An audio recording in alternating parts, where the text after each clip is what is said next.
নমস্কার। লেখিকা কুসুম কুমারী দাসের লেখা আদর্শ ছেলে।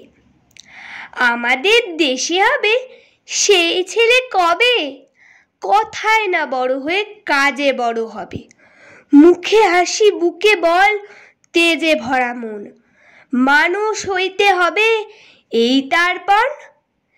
বিপদ আসিলে কাছে হও আগুয়ান। নাই কি শরীরে তব রক্ত মাংস প্রাণ?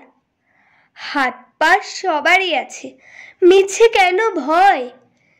চেতনা রয়েছে যার, সে কি পড়ে রয়? সে ছেলে কি চায় বলো, কথায় কথায় আসে যার চোখে জল, মাথা ঘুরে যায়। সাদা প্রাণে হাসি মুখে করো এই পণ। মানুষ হইতে হবে মানুষ যখন, কৃষকের শিশু কিংবা রাজার কুমার, সবারই রয়েছে কাজ এ বিশ্ব মাঝার। হাতে প্রাণে খাটো সবে শক্তি করো দান, তোমরা মানুষ হলে দেশের কল্যাণ। নমস্কার।